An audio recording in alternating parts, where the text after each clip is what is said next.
रहमान वल यौमिल आखिर, क़यामत के दिन पर ईमान लाना। हुवा यौमुद्दीन वक़ाल अल्लाहु तआला वमा अदराका मा यौमुद्दीन सुम्मा मा अदराका मा यौमुद्दीन यौम ला तमलिकु नफ्सुन लिनफ्सिन शैआ वल अम्रु यौमइज़िन लिल्लाह। वो जज़ा का दिन है। अल्लाह ताला ने फरमाया, आपको क्या मालूम के बदले का दिन कैसा होगा। फिर आपको क्या मालूम के बदले का दिन कैसा होगा। उस दिन किसी को किसी के लिए कोई इख्तियार नहीं होगा और उस दिन तमाम मामलात अल्लाह ही के कब्ज़े में होंगे। वल वज़्नु यौमइज़िनिल हक़्क़ फ़मन सक़ुलत मवाज़ीनुहु फ़उलाइका हुमुल मुफ़्लिहून वमन खफ़्फ़त मवाज़ीनुहु फ़उलाइका अल्लज़ीना ख़सिरू अनफुसहुम बिमा कानू बिआयातिना यज़लिमून। और उस दिन आमाल का तौला जाना बरहक है। फिर जिनका पल्ला भारी होगा तो वही लोग कामयाब होंगे और जिनका पल्ला हल्का होगा तो ये वो लोग होंगे जिन्होंने हमारी आयतों के साथ नाइंसाफ़ी करके अपना नुकसान कर लिया। वनज़अुल मवाज़ीनल क़िस्त लियौमिल क़ियामह फ़ला तुज़लमु नफ़्सुन शैआ व इन कान मिस्काल हब्बतिन मिन खरदलिन अतैना बिहा व कफ़ा बिना हासिबीन। और हम क़यामत के दिन इंसाफ की तराजू रखेंगे, फिर किसी पर बिल्कुल भी जुल्म नहीं होगा और अगर राई के दाने के बराबर भी कोई अमल होगा तो हम उसको हाजिर कर देंगे और हम हिसाब लेने वाले काफ़ी हैं। फ़इज़ा नुफ़िख़ फ़िस्सूर फ़ला अंसाब बैनहुम यौमइज़िन वला यतसाअलून फ़मन सक़ुलत मवाज़ीनुहु फ़उलाइका हुमुल मुफ़्लिहून वमन खफ़्फ़त मवाज़ीनुहु फ़उलाइका अल्लज़ीना ख़सिरू अनफुसहुम फ़ी जहन्नम ख़ालिदून तलफ़हु वुजूहहुमुन नार वहुम फ़ीहा कालिहून। फिर जब सूर फूंका जाएगा तो उस दिन उनके दरमियान रिश्ते नाते नहीं होंगे और एक दूसरे का हाल ना पूछ सकेंगे। तो जिनका पल्ला भारी हो जाएगा वही लोग कामयाब होंगे और वो जिनके वज़न हल्के होंगे तो ये वही लोग होंगे जिन्होंने खुद अपने आप को नुकसान में डाला और वो हमेशा जहन्नम में रहेंगे और उनके चेहरों को आग झुलस देगी और जहन्नम में उनकी सूरतें बिगड़ी हुई होंगी।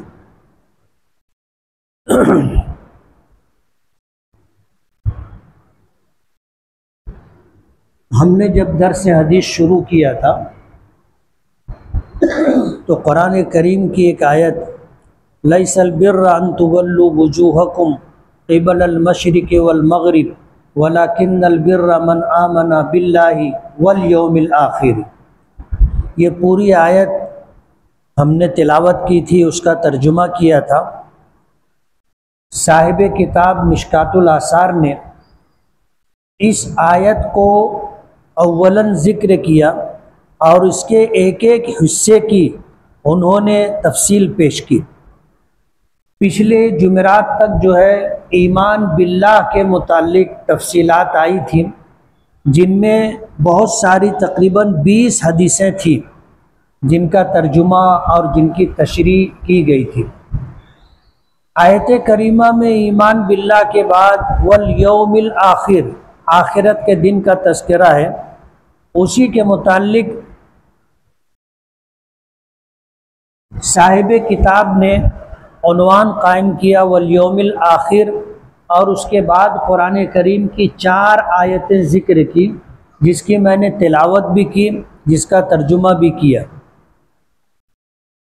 ये वल यौमिल आखिर क्या है, कुरान करीम की दीगर आयतों से उसकी तशरीह की। इसको कहते हैं तफसीरुल कुरान बिल कुरान, कुरान करीम की तफसीर कुरान करीम के ज़रिए। वल यौमिल आखिर के मुताल्लिक साहिब किताब ने लिखा है कि हुवा यौमुद्दीन, ये जज़ा व सज़ा का दिन है। आखिरत के दिन से मुराद जज़ा व सज़ा का दिन। कुरान करीम की आयत ज़िक्र की अल्लाह पाक अपने पैगंबर जनाब रसूलुल्लाह सल्लल्लाहु अलैहि वसल्लम से पूछ रहे हैं कि वमा अदराका मा यौमुद्दीन, आपको पता है कि ये बदले का दिन क्या है? फिर आपको पता है कि ये बदले का दिन क्या है? फिर उससे मुतालिक एक बात ये जिक्र की कि यौम ला तमलिकु नफ्सुन लिनफ्सिन शैआ, कि ये वो दिन होगा जिस दिन कोई जान किसी जान को काम नहीं आएगी। वल अम्रु यौमइदिन लिल्लाह, और फैसला और सारा इख्तियार अल्लाह रब्बुल आलमीन के कब्ज़े कुदरत में होगा। हदीस पाक में आता है कि मैदान महशर होगा, सारी इंसानियत को अल्लाह पाक जमा फरमाएंगे। हालात ऐसे होंगे कि लोग अपने गुनाहों के बकद्र अपने ही पसीने में डूब रहे होंगे। हदीस पाक में आता है कि किसी का पसीना उसके पैर के टखनों तक होगा, किसी का घुटनों तक होगा, किसी का कमर तक होगा, किसी का सीने तक होगा, किसी का पसीना उसके कंधे तक होगा, और कोई ऐसा भी होगा जो अपने पसीने में गोता खा रहा होगा। और हिसाब व किताब शुरू नहीं होगा। लोग हज़रत आदम अला नबीना अलैहिस्सलातु वस्सलाम के पास जाएंगे और अर्ज़ करेंगे कि आप सारे इंसानों के बाप हैं, अबुल बशर है, आप अल्लाह से सिफारिश करके हिसाब व किताब शुरू करवाएं। हज़रत आदम अलैहिस्सलातु वस्सलाम माजरत कर लेंगे और ये कहेंगे कि आज अल्लाह पाक इतने गज़बनाक हैं, न इससे पहले कभी इतने गज़बनाक हुए और न कभी इसके बाद इतने गज़बनाक होंगे। मेरी हिम्मत और जुर्रत नहीं है, मुझे इस बात का अंदेशा है कि अगर मैं अल्लाह के सामने पहुंचा, अल्लाह की बारगाह में हाजिर हुआ और मैंने अगर कोई सिफारिश की हिसाब व किताब के मुतालिक से, तो कहीं ऐसा ना हो कि सबसे पहले मेरा ही हिसाब हो जाए और मेरा ही मुआखज़ा हो जाए कि हमने तुम्हें अपने दस्ते कुदरत से बनाया और तुम में जान डाली और तुम्हें जन्नत में रखा। एक बात का मुतालबा था कि वला तक़रबा हाज़िही शजरा, कि इस दरख्त के करीब भी मत जाना, लेकिन तुमने खिलाफ वर्जी की। मुझे अंदेशा है कि कहीं इस पर मेरा मुआखज़ा ना हो जाए, मेरी पकड़ ना हो जाए, इसलिए मैं अल्लाह की बारगाह में नहीं पेश हो सकता। लोग हज़रत नूह के पास जाएंगे, हज़रत नूह भी माजरत कर लेंगे कि मैं अपनी कौम में दावत व तबलीग का फरीज़ा अंजाम दे रहा था, लेकिन मेरा बेटा, उसने मेरी बात मानी नहीं, कुफ्र और शिर्क पर कायम रहा, अल्लाह का अजाब आया। और जब मेरा बेटा डूबने लगा तो मैंने अल्लाह से फरियाद की थी कि ये मेरा बेटा है, तो अल्लाह पाक ने फरमाया था कि जो नाफरमान हो वो बेटा नहीं होता। तो कहीं ऐसा ना हो कि अल्लाह पाक मुझसे पूछ ले कि पूरी इंसानियत डूब रही थी, तुमने किसी के मुतालिक कोई बात नहीं की, लेकिन बेटा डूबने लगा तो तुमने फरियाद की। ऐसा ना हो कि मेरी गिरफ्त हो जाए, मैं ये काम नहीं कर सकता। लोग परेशान होंगे और हर एक जो है अल्लाह की बारगाह में हिसाब व किताब के लिए कोई सिफारिश करे, अंबिया किराम अलैहिमुस्सलातु वस्सलाम के पास जाते रहेंगे, लेकिन कोई भी ये जुर्रत नहीं कर सकेगा कि अल्लाह की बारगाह में जाकर सिफारिश करे। ता आके ये सिलसिला चलता हुआ आकर नबी करीम सल्लल्लाहु अलैहि वसल्लम पर ख़त्म हुआ। जब आप पर ये सिलसिला पहुंचा और लोगों ने आपसे ये बात की, तो अल्लाह के नबी सल्लल्लाहु अलैहि वसल्लम ने फरमाया कि हाँ हाँ, मैं ही अल्लाह से सिफारिश करूँगा। हज़रत इमाम बुखारी रहमतुल्लाह अलैह ने पूरा वाक़या ज़िक्र किया है और उसके बाद इस बात को वजाहत के साथ पेश किया कि नबी करीम सल्लल्लाहु अलैहि वसल्लम अल्लाह की बारगाह में जाएंगे और अर्श के नीचे सजदा रेज होंगे और इतना लंबा सजदा करेंगे कि दुनिया के तमाम सजदे मिल करके उस सजदे की बराबरी नहीं कर सकेंगे। खुद नबी करीम सल्लल्लाहु अलैहि वसल्लम फरमाते हैं कि उस वक्त अल्लाह पाक मुझ पर ऐसे कलिमात का इल्का फरमाएगा जो आज मुझे नहीं मालूम। मैं उन कलिमात के ज़रिए से अल्लाह की हम्द और तारीफ़ करूँगा तो अल्लाह पाक की तरफ से फिर ये होगा, इरफा रासक, क्या मेरे महबूब अपना सर उठाइए, सल तोता, आप मांगिए आपको दिया जाएगा, वशफा तो शफ़ा, आप शफात कीजिए आपकी शफात कबूल की जाएगी। तब नबी करीम सल्लल्लाहु अलैहि वसल्लम सजदे से सर उठाकर अल्लाह से फरियाद करेंगे कि हिसाब व किताब शुरू किया जाए। तब जा कर के हिसाब व किताब शुरू होगा और हर नेकी पर जज़ा मिलेगी और गुनाह करने वालों को उनके गुनाहों पर सज़ा का फैसला होगा और ये सज़ा का फैसला अल्लाह के इख्तियार की बात होगी। कुरान करीम में आता है, इन्नल्लाह ला यग़फ़िरु अन युश्रका बिही व यग़फ़िरु मा दून ज़ालिका लिमन यशा, कि अल्लाह पाक शिर्क की मग़फ़िरत नहीं फरमाएंगे, यानी मुशरिक जो शिर्क करने वाला होगा उसकी मग़फ़िरत नहीं होगी, उसको नहीं माफ़ किया जाएगा, उसकी बख्शिश का कोई इम्कान नहीं। ये अल्लाह का फैसला है। वयग़फ़िरु मा दून ज़ालिका लिमन यशा, और शिर्क करने वालों के अलावा अल्लाह जिसकी चाहेंगे उसकी मग़फ़िरत और बख्शिश फरमा देंगे। तो उस दिन जो यौमुल आखिर कहलाता है वो बदले का दिन है, जज़ा और सज़ा का दिन है। इस आयत में इस बात को जिक्र फरमाया कि अपने महबूब से पूछ रहे हैं अल्लाह पाक कि आपको पता है कि वो दिन कैसा होगा। फिर ताकीदन पूछा कि आपको पता है कि वो दिन कैसा होगा। उस दिन के मुतालिक एक बात तो ये जिक्र की, ला तमलिकु नफ्सुन लिनफ्सिन शैआ, कि कोई जान किसी जान के काम नहीं आएगी। खुद हदीस पाक में आता है, नबी करीम सल्लल्लाहु अलैहि वसल्लम ने फरमाया कि वो दिन नफसी नफसी का दिन होगा। हर आदमी अपने मुतालिक परेशान होगा कि मेरा क्या होगा।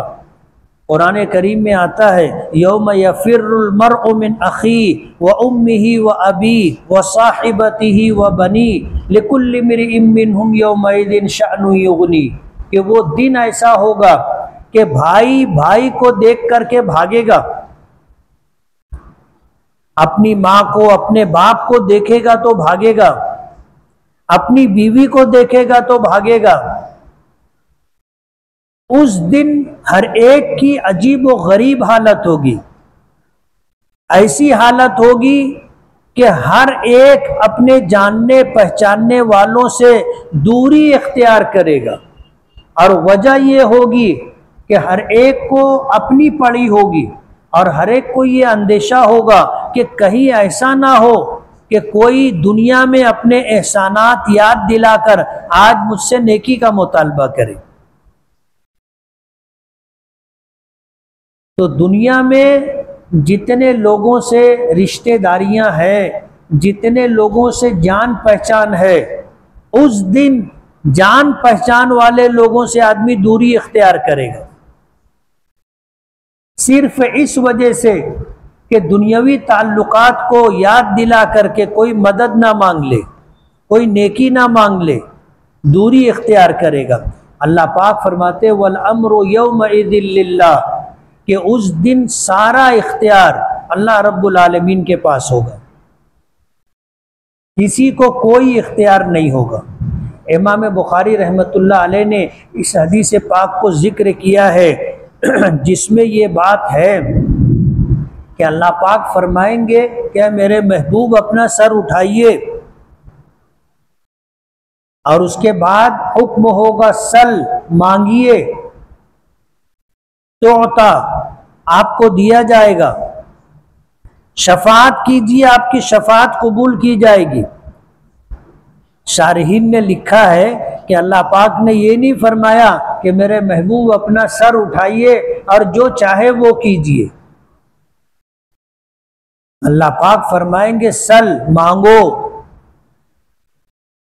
देना मेरे पास है, मेरे इख्तियार में, तुम मांगो दिया जाएगा। अल्लाह ने अपने महबूब की कदरदानी इज्जत अफजाई करते हुए ये कहा कि आप मांगो, जो मांगोगे दिया जाएगा, लेकिन मांगना पड़ेगा। और देगा कौन? अल्लाह पाक देंगे। फरमाया वल अम्रु यौमइदिन लिल्लाह, उस दिन सारा इख्तियार, हर किस्म के फैसले की ताकत अल्लाह के पास होगी। दूसरी आयत जिक्र की है वल वज़्नु यौमइदिनिल हक़, कि उस दिन वज़न यानी नेकी और बदी का तौला जाना बरहक है। अगली आयत इमाम बुखारी रहमतुल्लाह अलैह की किताब आखिरी हदीस कलिमताने हबीबताने इलर रहमान से पहले बाब कायम किया तो जिक्र किया वनज़उल मवाज़ीन अल क़िस्त लियौमिल क़ियामा, कि उस दिन हम इंसाफ के तराजू कायम करेंगे। फ़ला तुज़लमु नफ्सुन शैआ, और किसी नफ्स पर जर्रा बराबर भी जुल्म नहीं किया जाएगा। जितनी नेकियां की गई होंगी, जर्रा बराबर भी नेकी अगर किसी ने की होगी, मामूली से मामूली नेकी की होगी, वो उस दिन सामने लाई जाएगी।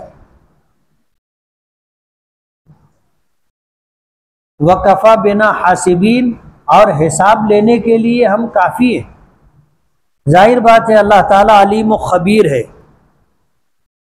हमारी ज़िंदगी का कोई गोशा, चाहे वो जलवत का हो या खलवत का हो, तन्हाई का हो या मजलिस का हो, अल्लाह से मख्फी नहीं है। अल्लाह ताला तो अलीमुम बिदाति सुदूर है। ज़बान से कही हुई बातें या जिस्म से सादिर होने वाले आमाल तो जाने दे, दिल में जो वसवसे और ख्यालात आते हैं अल्लाह पाक उससे भी वाकिफ़ है। और जब ऐसी ज़ात हिसाब व किताब लेने पर आएगी तो जाहिर बात है मामला कितना सख्त होगा। आज अगर इनकम टैक्स की रेड होती है जो लोग आते हैं उन्हें कुछ पता नहीं होता, एक अंदाज़ा होता है कि इनके पास इतना माल है और ये टैक्स चोरी करते हैं, और अगर वो इनकम टैक्स वालों की रेड करने वालों की टीम आ जाए तो आदमी के पसीने छूट जाते। हालांकि उसकी माली हालत का इल्म आने वालों को नहीं होता, उसके बाद ऐसे हालात होते हैं। अल्लाह पाक तो सब कुछ जानता है। उस दिन अल्लाह से कोई बात छुपी नहीं रहेगी और हिसाब अल्लाह पाक लेंगे। जब हिसाब अल्लाह पाक लेंगे, और कुरान करीम में फरमाया वल वज़्नु यौमइदिनिल हक़, कि उस दिन नेकी और बदी का तौला जाना बरहक है, तब क्या होगा? अजीब व गरीब वाक़यात हदीस पाक में आते हैं।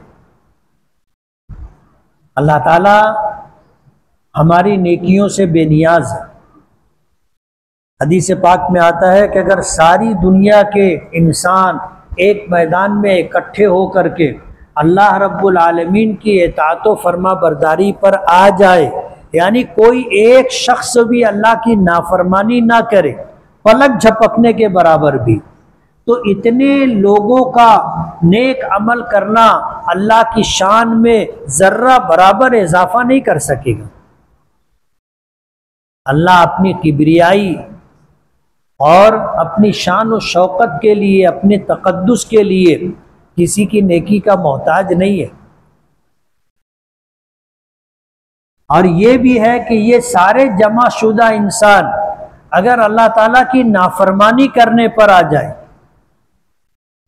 तुल जाए कि हमें अल्लाह की नाफरमानी करनी है तो सारी दुनिया में जितने इंसान हज़रत आदम से लेकर के आखिरी इंसान जो क़यामत के करीब आएगा, सब के गुनाहों की वजह से अल्लाह की किबरियाई और अज़मत में ज़र्रा बराबर भी कमी नहीं आएगी।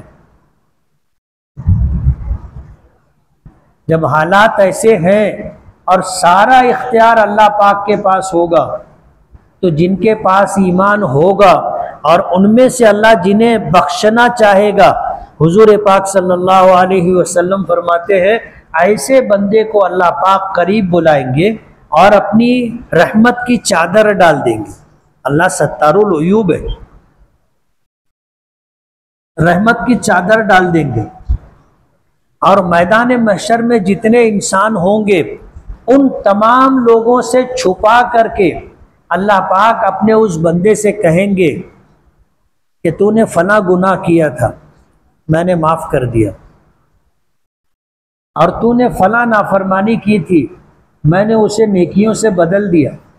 हदीस पाक में आता है कि फिर बंदे अपने वो गुनाह जिनका तस्करा नहीं होगा खुद से बताता जाएगा कि अल्लाह मैंने चोरी भी की थी,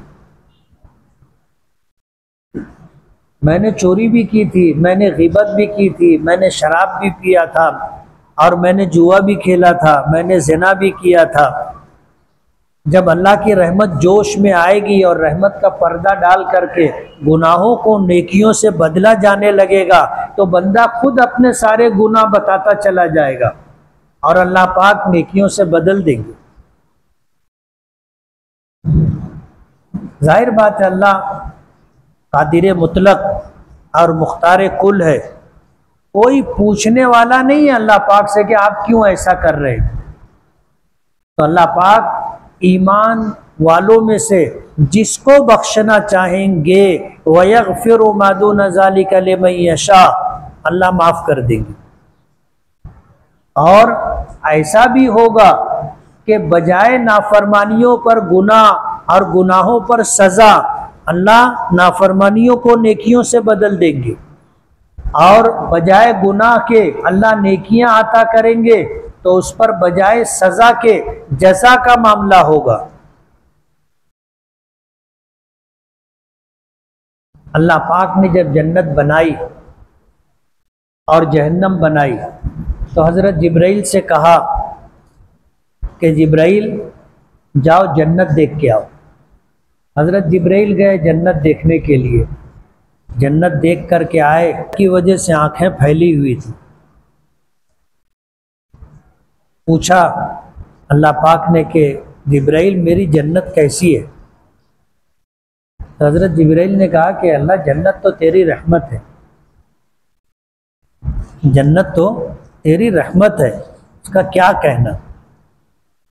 फिर अल्लाह पाक ने फरमाया कि मैंने जहन्नम भी बनाई, जाओ जहन्नम देख कर के आओ। तो गए जहन्नम देख कर के आए तो जहन्नम में अल्लाह के अज़ाबात देखे। वापस आए तो अल्लाह पाक ने पूछा कि देखा? तो कहने लगे कि हाँ। पूछा कि जहन्नम कैसी है?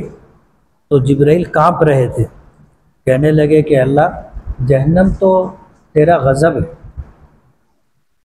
तेरा गज़ब है, तेरी नाराज़गी है, तेरा अज़ाब है। तो अल्लाह पाक ने पूछा अब क्या इंसानों में से कोई ऐसा भी होगा जो जन्नत में ना जाना चाहे? तो हज़रत जिब्राइल ने कहा कि नहीं, जन्नत में तो सभी जाना चाहेंगे। पूछा कि जहन्नम में कोई जाना चाहेगा? तो हज़रत जिब्राइल ने कहा कि कोई एक शख्स भी जहन्नम में नहीं जाएगा। तो अल्लाह पाक ने दोबारा फरमाया कि जिब्राइल जाओ दोबारा मेरी जन्नत देखो और मेरी जहन्नम देखो। हज़रत जिब्राइल गए तो जा कर के देखा तो जन्नत को अल्लाह पाक ने मकारिह से घेर दिया था। मकारिह कहते हैं वो चीज़ें जो नफ्स को गिरा गुजरे, नफ्स को गिरा गुजरे, जिनके करने में आदमी आगे पीछे हो, जैसे फज्र की नमाज। बहुत कम लोग फज्र की नमाज में आते, यानी जो लोग ज़ोहर असर मगरिब इशा में आते वो भी फजर में नहीं आते। कि ज़ोहर में देखो सहन तक लोग रहते, असर मगरिब इशा में लोग रहते, और फजर में तीसरी सफ मुश्किल से पुर होती है। जाहिर बात है कि सुबह की नींद ऐसी होती है कि जो मरने वाला शख्स होता है वो भी सो जाता है। हॉस्पिटल अगर जाओगे तो दिन भर रात के एक बड़े हिस्से तक तुमको मरीजों की आहो पुकार सुनाई देगी, लेकिन सुबह होते होते रात के आखिर हिस्से में जाओगे, पूरे हॉस्पिटल में सन्नाटा रहता है। मरने वाले भी सो जाते ना। फजर की नमाज नफ्स को गिना गुजरती। इकबाल ने कहा था ना कि किस कदर तुम पे गिरा सुबह की बेदारी है, हमसे कब प्यार है, हाँ नींद तुम्हें प्यारी है। तो अल्लाह पाक ने जन्नत को मकारे से घेर दिया। जिब्राइल आए, पूछा आप क्या कहोगे? तो जिब्राइल कहने लगे कि अल्लाह अब तो जन्नत में जाना मुश्किल है। कहा कि जहन्नम को दोबारा देखा? कहा कि हाँ देखा। कहा क्या कहना है? कहा कि सब वहीं जाएंगे। जहन्नम को अल्लाह पाक ने ख्वाहिशात और मन चाही जिंदगी से घेर दिया था। आदमी इस दुनिया में रब चाही जिंदगी ना गुजारते हुए मन चाही जिंदगी गुजारता है, अपनी ख्वाहिशात नफसानी पर चलता है। अल्लाह पाक ने ऐसी चीज़ों से जहन्नम को घेर दिया था। तो जिब्राइल कहने लगे अब तो सभी जहन्नम में जाएंगे। तो उस दिन वजन बरहक है। अल्लाह पाक ने फरमाया कि नेकी और बदी जब तौली जाएगी, फमन सकुलत मवाजीनो, जिनका नेकी का पल्ला भारी होगा, झुक जाएगा, फउलाइका हुमुल मुफलिहून, वही लोग कामयाब होंगे। वमन खफ़्फ़त मवाजीनो, और जिनका नेकी का पल्ला हल्का पड़ जाएगा और गुनाहों का पल्ला झुक जाएगा, ये वो लोग होंगे जिन्होंने अपना नुकसान किया है।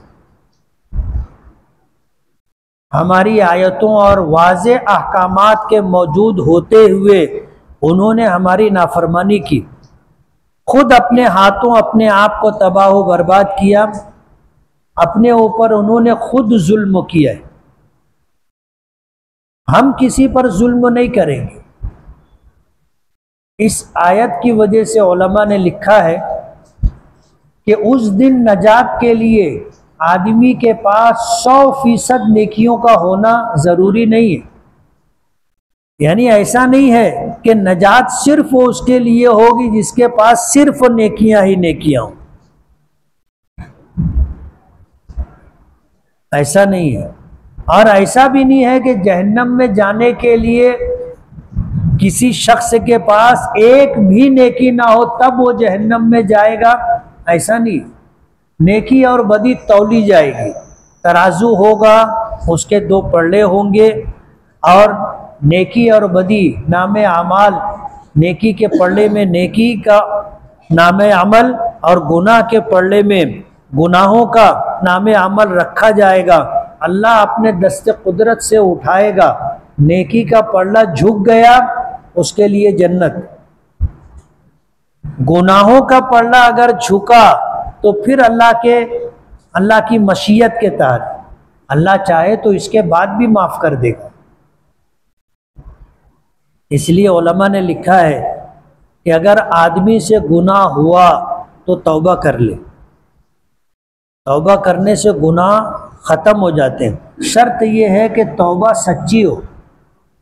सबसे पहली बात यह कि गुनाह का अमल छोड़ दे,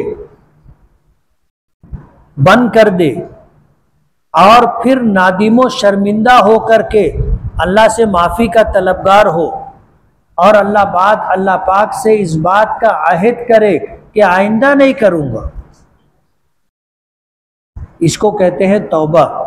आदमी अगर तौबा कर ले तो नामे अमाल से वो गुनाह मिटा दिया जाता है। और जितने गवाह हैं इंसानी जिस्म के आज़ा, ज़मीन का वो हिस्सा जहाँ पर गुनाह किया है, इसी तरह वो साथी जो गुनाह में शरीक रहे हैं, वो फरिश्ते जिन्होंने गुनाहों को लिखा है, अल्लाह पाक सबको भुला देंगे। कोई क़यामत के दिन जिन गुनाहों पर हमने सच्ची पक्की तौबा कर ली है उसके मुतालिक गवाही देने के लिए नहीं आएगा। अल्लाह पाक नामे आमाल से भी मिटा देंगे और सारे गवाहों को भुला देंगे। इसीलिए कहते हैं कि रोज़ाना रात सोने से पहले आदमी को सच्ची पक्की तौबा करके सोना चाहिए।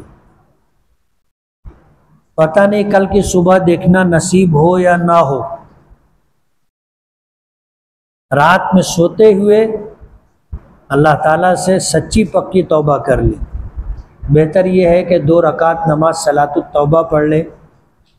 आदमी वज़ू कर लेगा तो बावुज़ू सोने का मौका भी मिलेगा और अल्लाह ताला से अपने तमाम गुनाहों से सच्ची पक्की तौबा करके सोए।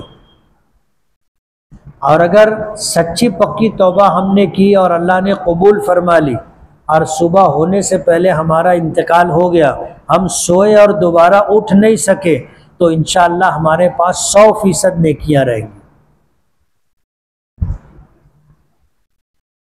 अमल है मामूली लेकिन है बहुत कारगर और इसमें कोई मेहनत मशक्क़त नहीं है। बहुत हल्का फुल्का अमल है लेकिन इसका नतीजा बहुत ज़बरदस्त है।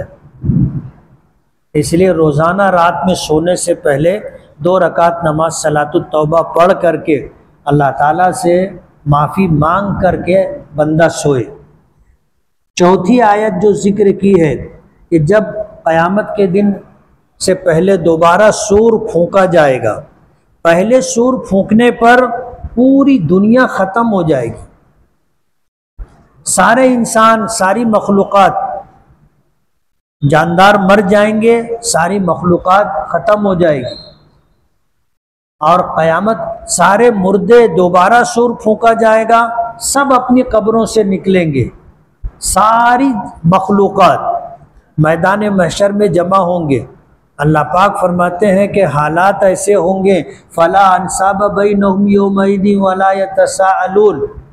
उस दिन सारे लोग अपने रिश्ते नाते भूल जाएंगे कि ये मेरी माँ है, बाप है, ये मेरी औलाद है, ये मेरी बीवी है, ये मेरे भाई बहन है, ये मेरे रिश्तेदार हैं, सब भूल जाएंगे। और ऐसे हालात होंगे, हर एक को अपनी पड़ी होगी। और कब्रों से जब निकलेंगे तो किसी के जिस्म पर कपड़ा नहीं होगा। जब हुजूर ने ये बात इरशाद फरमाई तो हज़रत आयशा रज़ी अल्लाह ताला अन्हा ने पूछा था कि अल्लाह के रसूल, उस दिन जब किसी के जिस्म पर कपड़ा नहीं होगा, कैसा दिन होगा और हया की वजह से क्या कैफियत होगी। तो हुजूर पाक सल्लल्लाहु अलैहि वसल्लम ने फरमाया था कि आयशा, उस दिन के हालात ऐसे होंगे कि इन सारी चीज़ों की तरफ किसी की तवज्जो नहीं होगी। हर एक की निगाहें आसमान के यानी ऊपर उठी होगी अर्श की तरफ, और हर एक कहेगा नफसी नफसी नफसी नफसी, मेरा क्या होगा, मेरा क्या होगा। ऐसे हालात होंगे। वला यतसाअलून, और कोई किसी के बारे में पूछेगा नहीं कि तेरा क्या होगा। हर एक परेशान होगा अपने बारे में कि मेरा क्या होगा। तो जिनके नामे आमाल नेकियों के वज़नी होंगे, फ़उलाइका हुमुल मुफ़्लिहून, तो वो कामयाब लोग होंगे। वमन खफ़्फ़त मवाज़ीनुहु, और जिनके नेकियों का पलड़ा हल्का होगा, उन्होंने खुद ही अपने आप को बर्बाद किया और ये जहन्नम में हमेशा हमेशा रहेंगे। इससे मुराद वो लोग हैं जिनके पास ईमान नहीं होगा। फरमाया तलफ़हु वुजूहहुमुन नार, जहन्नम की आग उनके चेहरों को जला डालेगी। वहुम फ़ीहा कालिहून, और वो जहन्नम में इस हालत में होंगे कि उनके चेहरे बिगड़ चुके होंगे, सूरतें बिगड़ चुकी होंगी, इस हालत में रहेंगी। तो आखिरत के ताल्लुक़ से ये 4 मकामात से आयतों का इंतखाब किया। इसके अलावा भी कुरान करीम में आखिरत से मुताल्लिक़ बहुत सारी आयतें, सबका इहाता मकसूद नहीं है। दूसरे पारे में दूसरे रुबू और पाव से जो पहली आयत शुरू होती है कि नेकी सिर्फ ये नहीं है मन आमना बिल्लाही कि अल्लाह पर ईमान लाओ, आखिरत के दिन पर ईमान लाओ, बल्कि बहुत सारी चीज़ें साहिब किताब ने जिक्र की है कि ये भी नेकी है, ये भी नेकी है, ये भी नेकी है। उसी में से ईमान बिल्लाह के बाद ईमान बिल आखिरत को ज़िक्र करते हुए 4 मकामात से आयतों का इंतखाब किया है और उसको ज़िक्र किया है। आगे हदीसें हैं, इंशाअल्लाह अगले हफ्ते उस पर गुफ्तगू होगी।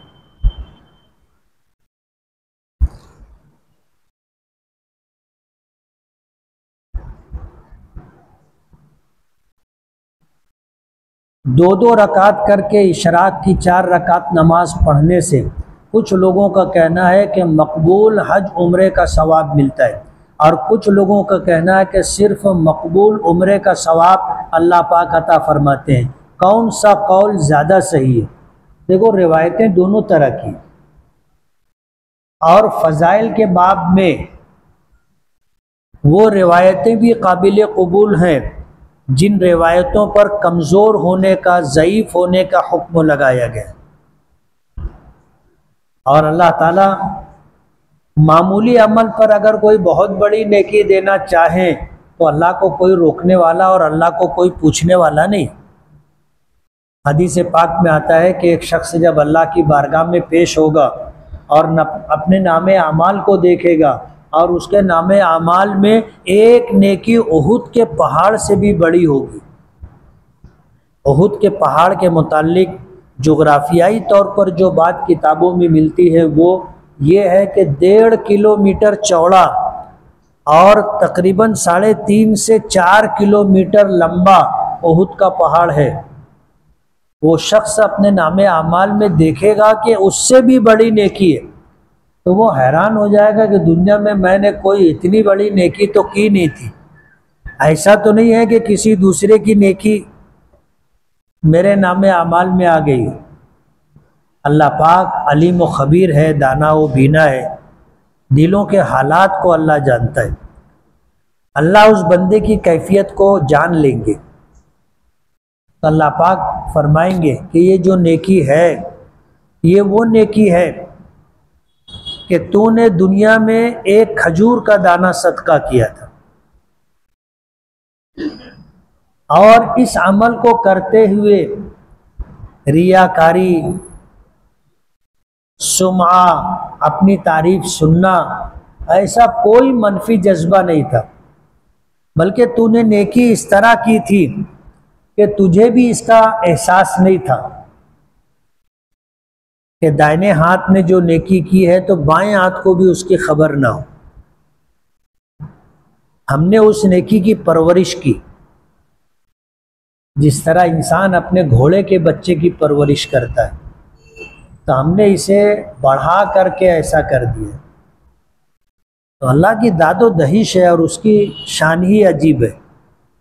मामूली नेकी पर, एक खजूर के दाने पर अगर अल्लाह इतना बड़ा अजर व सवाब दे रहा है, तो इशराक की नमाज पढ़ने पर मकबूल उम्रे का सवाब या मकबूल हज का सवाब देना अल्लाह के लिए कोई मुश्किल नहीं है। और अल्लाह ने जन्नत बनाई तो उसको भी भरने का वादा किया, जहन्नम बनाई तो उसको भी भरने का वादा किया। जन्नत तो अल्लाह की रहमत है, उसका फजल है, तो अल्लाह जिसको चाहेगा जन्नत में भेज देगा, वह जन्नत भर जाएगी। लेकिन जहन्नम में तो अल्लाह किसी को ज़बरदस्ती नहीं भेजेंगे। अल्लाह पाक अपने बंदों में से किसी के साथ भी ज़र्रा बराबर भी जुल्म नहीं करेंगे।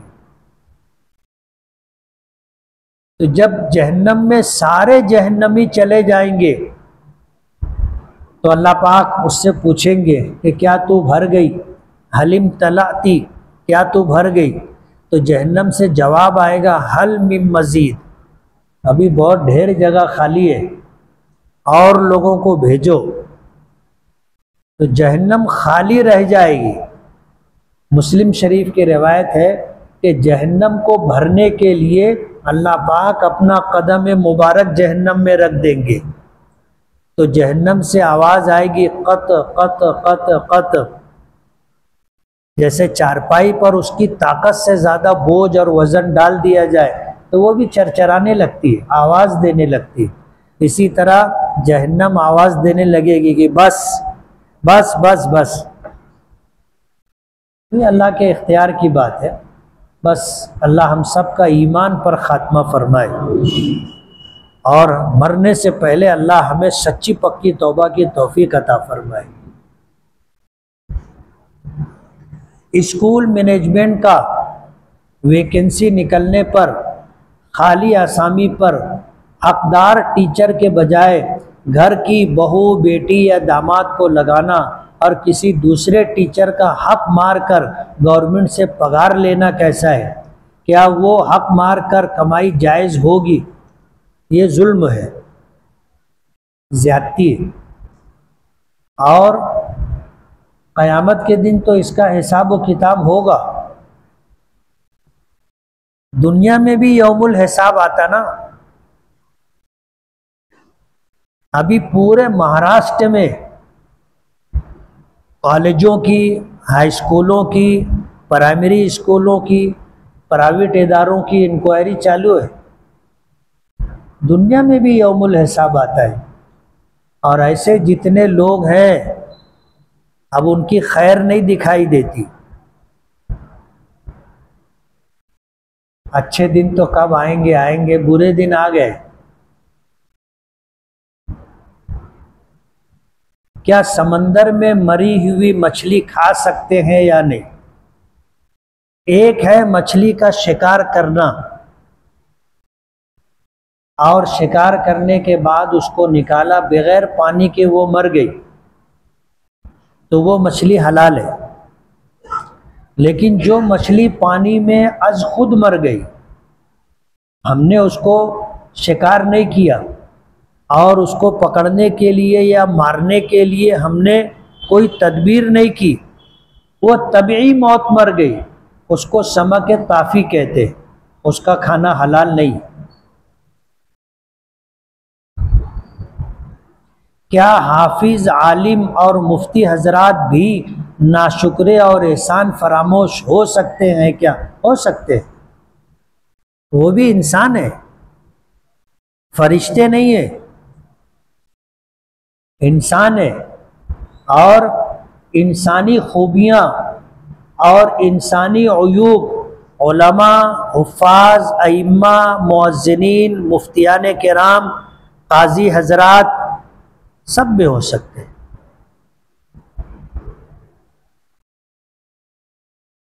हमारे महल्ले की मस्जिद के इमाम साहब जुमा के दिन फजर की नमाज में अक्सर नहीं आते, तो जुमा की फ़र्ज़ नमाज का क्या हुक्म है?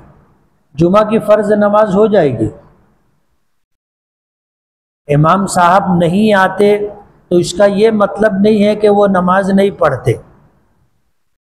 हाँ, ये गुमान या ये बदगुमानी हो सकती है कि वो सोते रहे हों, लेकिन नमाज नहीं पढ़ते हम ये बदगुमानी नहीं कर सकते। अपने अमल के वो ज़िम्मेदार हैं। नबी करीम सल्लल्लाहु अलैहि वसल्लम का इरशाद है, अल इमामु ज़ामिनुन वल मुअज़्ज़िनु मुअतमनुन, कि इमाम तमाम मुक्तदियों की नमाज का ज़िम्मेदार है। अगर इमाम में कोई ऐसा ऐब है जिसकी वजह से नमाज ख़राब होगी, मकरूह होगी, तो ऐसे शख्स को अज खुद इमामत नहीं करना चाहिए, वरना कल क़यामत के दिन तमाम मुक्तदियों की नमाज का हिसाब इसको देना पड़ेगा। तो इमामत करना कोई मामूली बात नहीं है। ये शहादत गहे उल्फत में कदम रखना है। लोग आसान समझते हैं मुसलमान होना, मुश्किल काम है।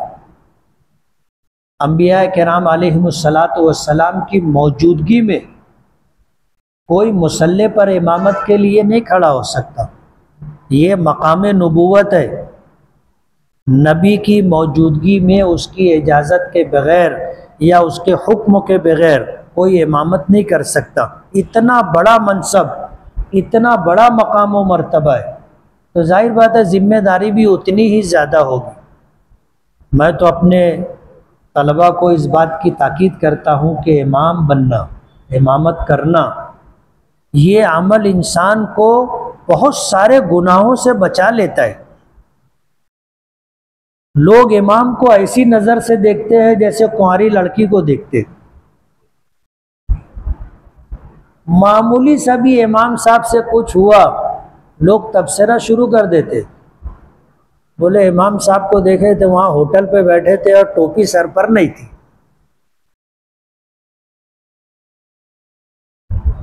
इसलिए इमाम बनना चाहिए, इमामत करना चाहिए। ये अमल ऐसा है कि इंसान को बहुत सारे गुनाहों से और बहुत सारी कोताहियों से बचा लेता है।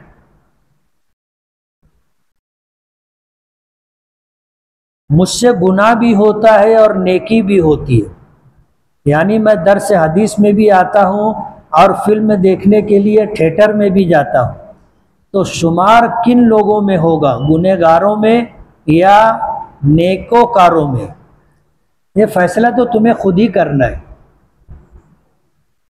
हमको इस बात का हक नहीं है हम किसी को अच्छा या किसी को बुरा कहें,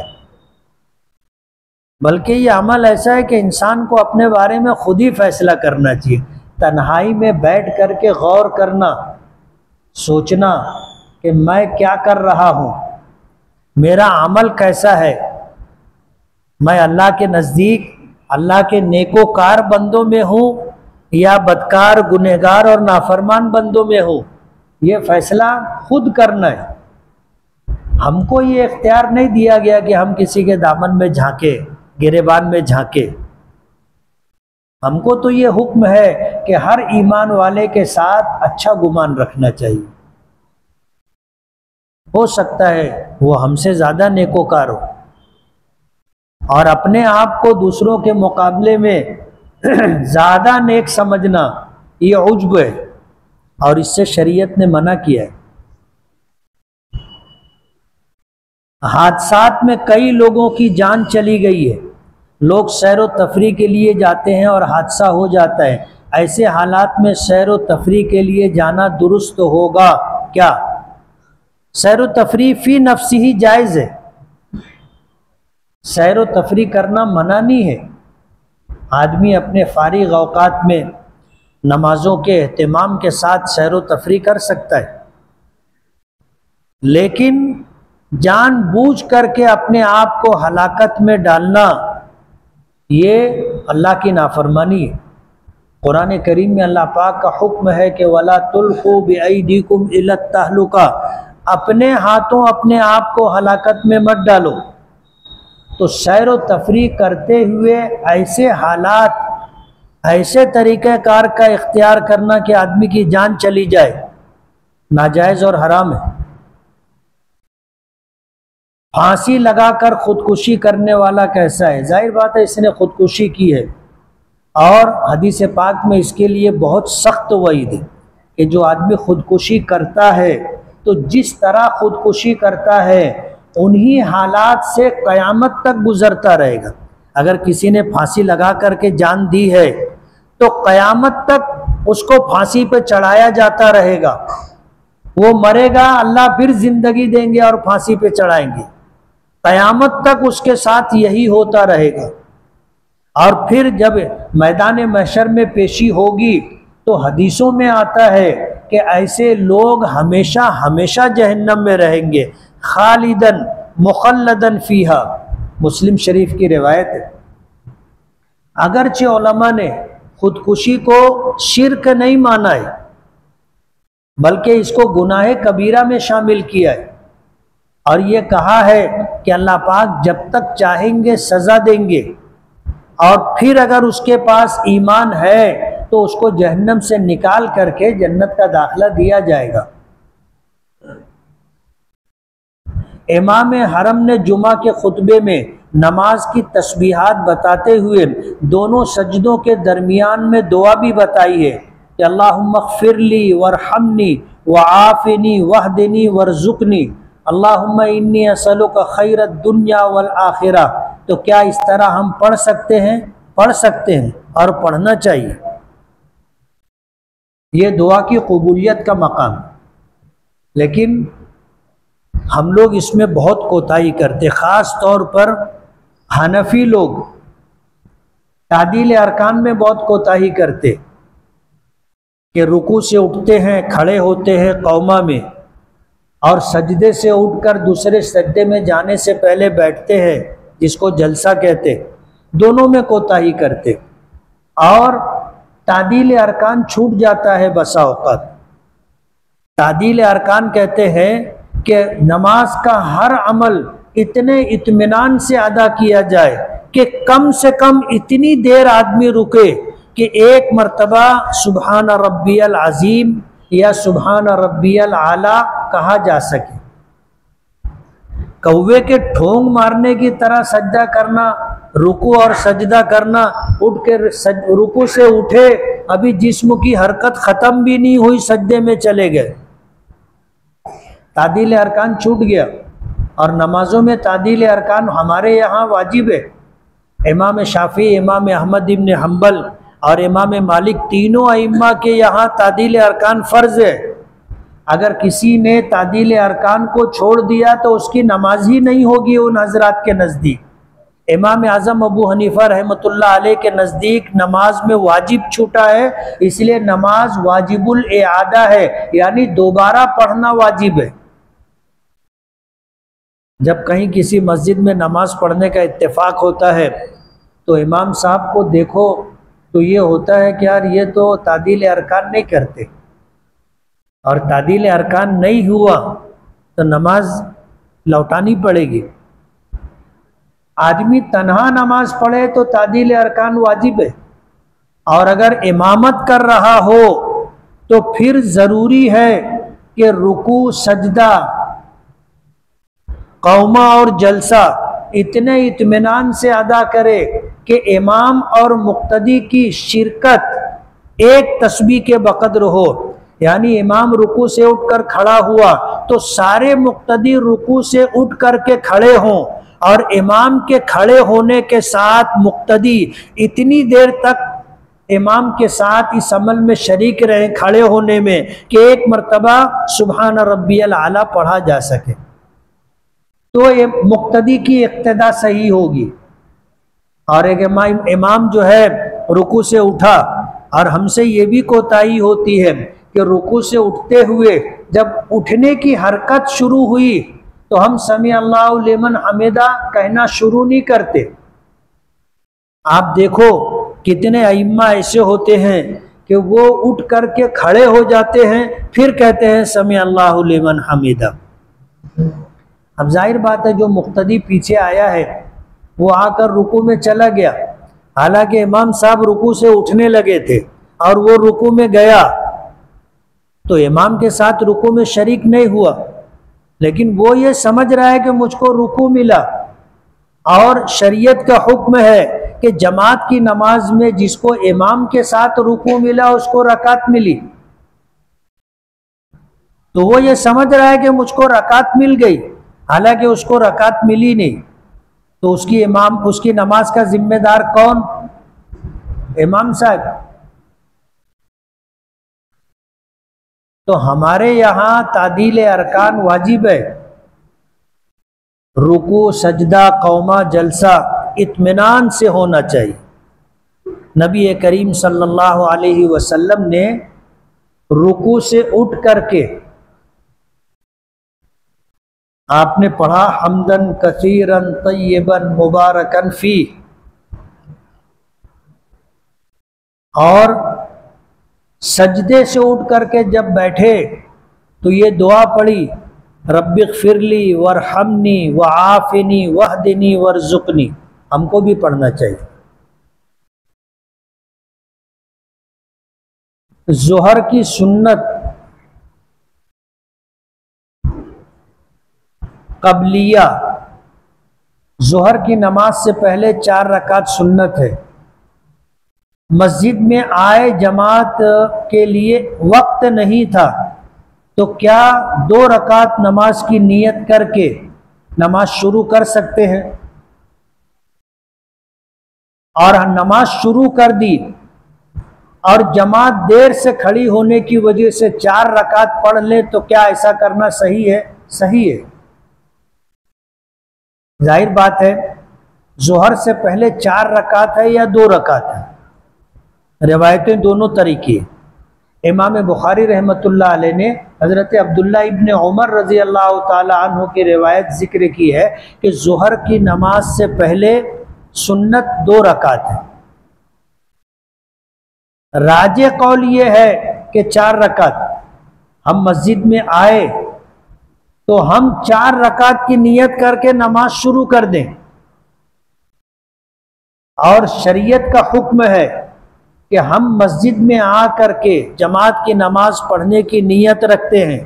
हमने नमाज शुरू कर दी, अगर हमारी 2 रकात हुई और जमात खड़ी हो गई तो 2 रकात पे कायदा करके सलाम फेर देना चाहिए। और अगर हमने 2 रकात पढ़ ली और तीसरी रकात के लिए खड़े हो गए और हमने अभी रुकू नहीं किया है और जमात खड़ी हो गई, तो फिर वहीं बैठ जाना चाहिए। अत्तहियात, दरूद पाक और दुआ मुख्तसर पढ़ करके, दरूद पाक और दुआ मुख्तसर पढ़ करके सलाम फेर के जमात में शामिल हो जाना चाहिए। और अगर तीसरी रकात हमने रुकू कर लिया तीसरी रकात का, तो फिर 4 रकात मुकम्मल करें और फिर जमात में शामिल हो। क्या बिल्ली पालने से दमे की बीमारी होती है? मालूम नहीं, ऐसा कहीं कुरान और हदीस में नहीं है, और किसी डॉक्टर और हकीम से भी सुना नहीं। कुर्बानी के जानवरों की चर्बी बेचना कैसा है? जायज़ है, नहीं बेचना चाहिए लेकिन जायज़ है। और बेच दी तो फिर चर्बी की फरोख्त करने के बाद जो पैसा आएगा उसको इस्तेमाल नहीं कर सकते, उसका सदका करना वाजिब है। क्या कुर्बानी की कज़ा हो सकती है? नहीं, कुर्बानी की कज़ा नहीं है। जानवर का इबादत की नीयत से ज़िबा करना सिर्फ 3 दिनों में इबादत है। यौमुन नहर, जिलहिज्जा की 10 तारीख, जिलहिज्जा की 11 तारीख और जिलहिज्जा की 12 तारीख। इसके अलावा साल भर जानवर को ज़िबा करना नेकी नहीं है, इबादत नहीं है। अकीके का जो अमल है वो एक साबित है अकीका, वरना उलमा ने लिखा है कि फी नफ्सिही, इन 3 दिनों के अलावा जानवरों का ज़िबा करना इबादत और नेकी नहीं है। और अगर हमने कुर्बानी के दिनों में कुर्बानी नहीं की, हालांकि हम पर कुर्बानी वाजिब थी, तो अब इन 3 दिनों के गुजरने के बाद दरमियानी दर्जे के जानवर की एक हिस्से की क्या कीमत होगी, उतनी कीमत सदका करना वाजिब है। जैद को 2 साल पहले 2 बकरी के बच्चे मिले थे, बकरे की शक्ल में, जिनकी उम्र 3 या 4 महीना थी, और जिनके बच्चे थे वो लोग उन बच्चों को लेने के लिए अभी तक नहीं आए। जैद ने उन बच्चों को 2 साल तक खिलाया पिलाया, और जैद ने उन बच्चों को इस साल बकरीद पर ज़िबा कर दिया। तो क्या जैद को गुनाह मिलेगा या उन बच्चों के मालिक को नेकी मिलेगी? ये है नुक्ता। किसी का गिरा पड़ा माल अगर किसी को मिले तो अव्वलन तो उसको हाथ ही नहीं लगाना चाहिए, लेकिन अगर अंदेशा हो, जैसे इस मसले में बकरी के बच्चे छोटे थे, अगर इस तरह रोड पर रह गए तो कुत्तों का शिकार हो सकते हैं, या अगर हमने इन बच्चों को नहीं रखा तो कोई ऐसा आदमी ले जाएगा जो इनको मालिक को वापस नहीं करेगा, तो मालिक को वापस करने की नीयत से आदमी अगर पकड़ लिया है तो उसके ज़िम्मे है कि मालिक को ढूंढ करके वापस करे, और उसके लिए अखबार में ऐलान देवे, बोर्ड लगाए।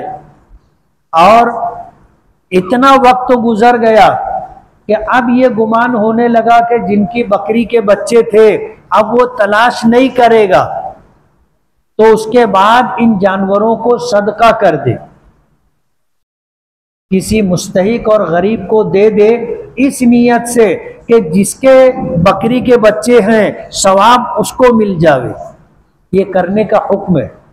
खुद नहीं ज़िबा कर सकते थे, 2 साल आपने खिलाया और पिलाया, अच्छी बात है, अल्लाह इसका अज्र देगा, लेकिन आप अपनी तरफ से कुर्बानी नहीं कर सकते।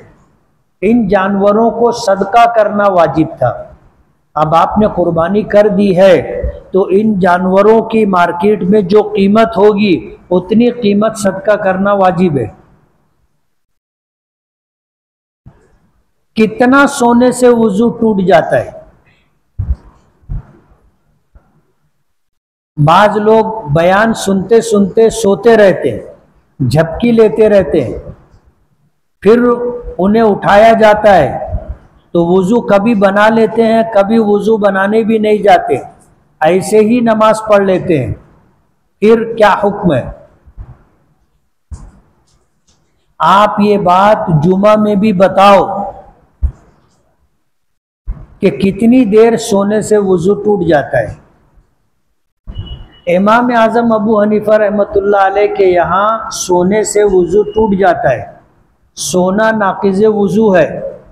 इमाम शाफ़ी, इमाम अहमद इब्न हम्बल रहमतुल्लाह अलैह के यहाँ सोना नाक़िज़ वुजू नहीं है।